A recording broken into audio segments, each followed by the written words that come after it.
আসসালামু আলাইকুম। Hi friends, আমি সুরায়া। আজ আপনাদের মাঝে পটল পসিন্দার একটা রেসিপি শেয়ার করব।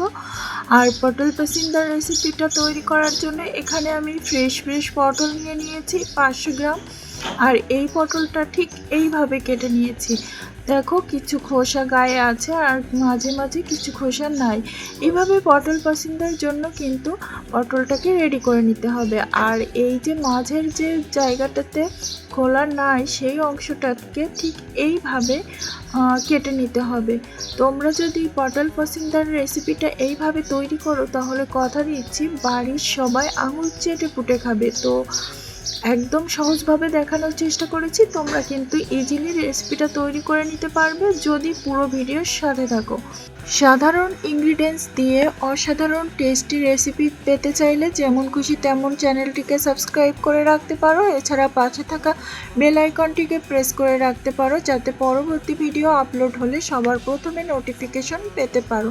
তো আমি সবগুলো পটলকে কিন্তু সেমভাবে করে নিয়ে এখন ম্যারিনেটের জন্য একটা পাত্রে নিয়েছি আর লবণ আর হলুদ দিয়ে সিম্পলভাবে আমি এটাকে ম্যারিনেট করে নিচ্ছি।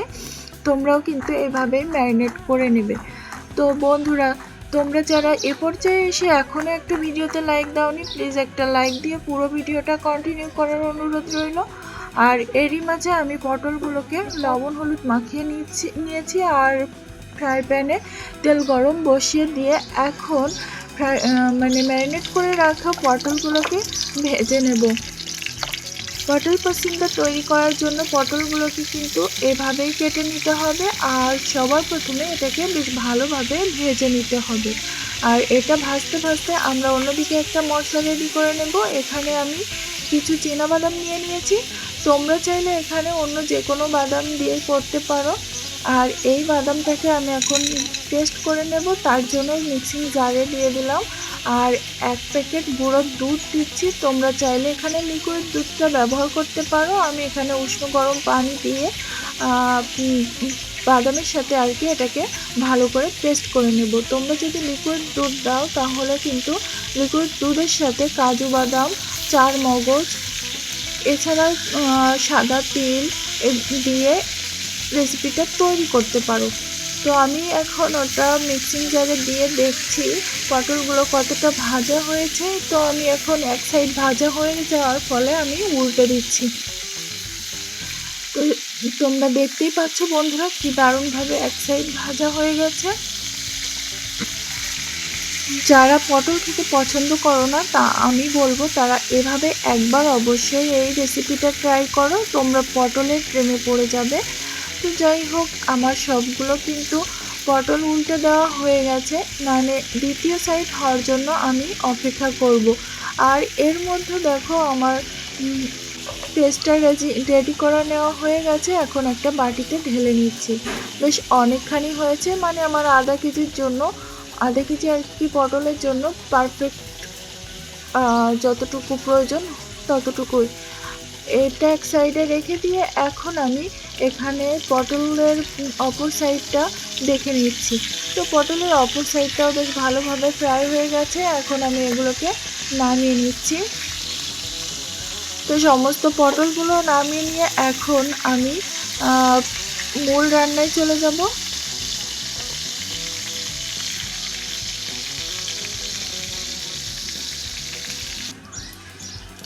তো ওই একই কড়াইয়ে আমি বেশ কিছুটা পেঁয়াজ কুচি দিয়ে দিয়েছি গোলমরিচ, লবঙ্গ, এলাচ আর হচ্ছে দারুচিনি বা ডাল, যে যেমন বলো, গরম মশলা, ডাল, যাই হোক। তো দিয়ে এখন আমি এইটাকে ভালোভাবে ভেজে নেব। তোমরা কিন্তু ফোড়নে দিতে যাবে না, তাহলে তেলটা বেশি গরম থাকলে গরম মশলা মানে সব কিছু পুড়ে একটা বাজে স্মেল আসতে পারে। তাই গরম তেলে আমি আগে কিন্তু পেঁয়াজটাকে দিয়ে নিয়েছি, পরে দিয়ে মানে গরম মশলাগুলো দিয়েছি। এতে করে পেঁয়াজটাও ভাজা হয়ে যাবে, আবার গরম মশলার ভালো একটা সেন্ট বের হবে। তো দেখো, যখন এরকম একটা পর্যায়ে আসবে পেঁয়াজগুলোর, তখন এর ভেতরে আমি আদা রসুনের পেস্ট করে রেখেছিলাম সেটা দিয়ে দিলাম আর ফ্রোজেন করা টমেটো কুচি দিয়ে দিলাম।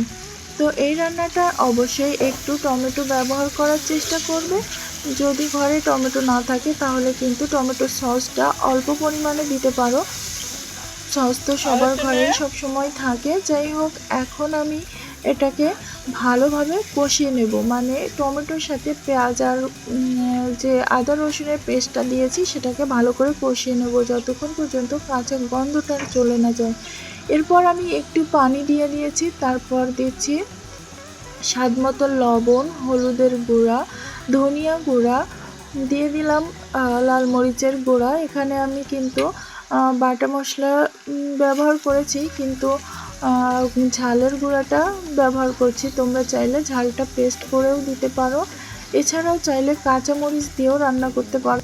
যারা শুকনো মরিচ খেতে পারো না তাদের জন্য বলছি, তাও কিন্তু টেস্টের কোনো রকম পরিবর্তন হবে না, শুধু হয়তো একটু কালারটা চেঞ্জ হতে পারে। যাই হোক, এখন এটা ঢাকা দিয়ে প্রায় 3 মিনিটের মতো আমি মশলাটাকে বেশ ভালোভাবে কষিয়ে নিয়েছি।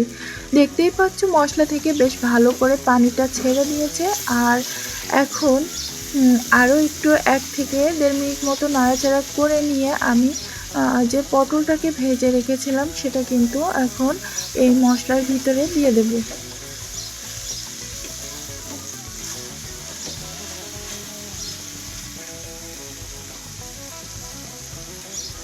তো যতটা সম্ভব কিন্তু মশলাটাকে কষিয়ে নিতে হবে বন্ধুরা। মশলাটা যত পারফেক্টলি কষাতে পারবে এখানে পটল পাসিন্দার রেসিপিটা খেতে তত টেস্ট হবে। তাই কিন্তু আমি একটু সময় নিয়ে মশলাটাকে কষিয়ে নিয়েছি। আর এখন পটলগুলো দিয়ে ভালো করে মশলার গায়ে, মানে পটলের গায়ে মশলাটা লাগিয়ে নিতে হবে। আর আমি যে ফালি করে করে দিয়েছি এর ক্ষেত্রে কী হবে বলো তো, মশলাগুলো পটলের ভিতরেও খুব ভালোভাবে চলে যাবে। যেহেতু পটল একটা নরম সবজি, তাই এটা কিন্তু রান্না করতেও খুব বেশি সময় লাগে না।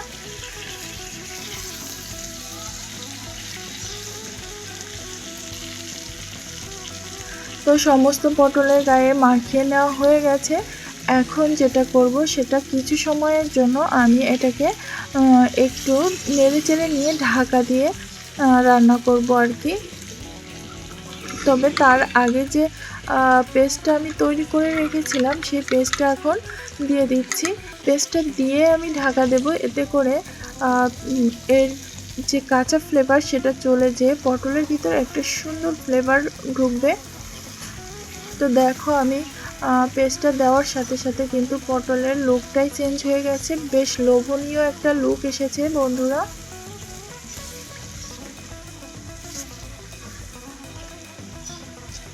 এই রেসিপিটা কিন্তু আমার অনেক বেশি পছন্দ হয়েছে, খুব ভালো লেগেছে। তোমরা ভাত, রুটি, পরোটা সব কিছুর সাথে খেতে পারো।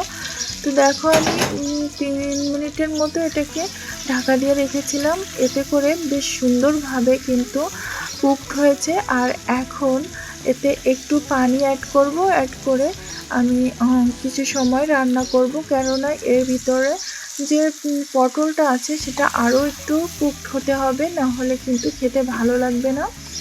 তো দেখো, এই যে আমি পানিটা দিয়ে দিয়েছি, পানিটা দিয়ে এখন নেড়ে চেড়ে নিচ্ছি সব কিছু ভালো করে।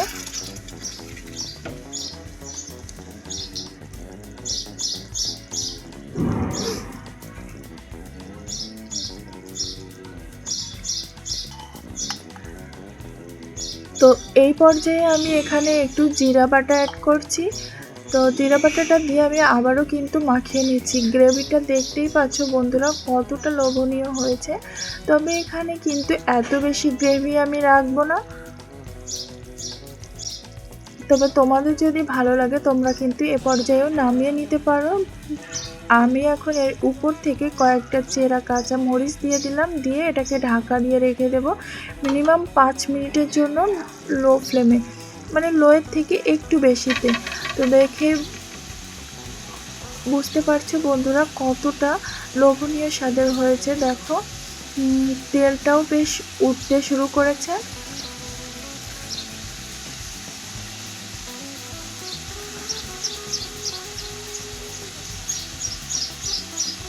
ছোট থেকে বড় কিন্তু সবার এই রেসিপিটা অনেক বেশি পছন্দের হবে। বেশ ভালো লাগবে। বাদাম আর দুধ দেওয়ার জন্য কিন্তু দারুণ একটা ফ্লেভার এসেছে। তোমরা যখন এটা বাসায় ট্রাই করবে তখনই বুঝবে। তো গ্যাসের ফ্লেমটা অফ করে আমি কিছু সময় রেস্টে রেখেছিলাম। এখন হচ্ছে ফাইনাল লুক, দেখেই বুঝতে পারছো তোমরা। আর এটাকে এখন আমি পরিবেশন করে নিয়েছি।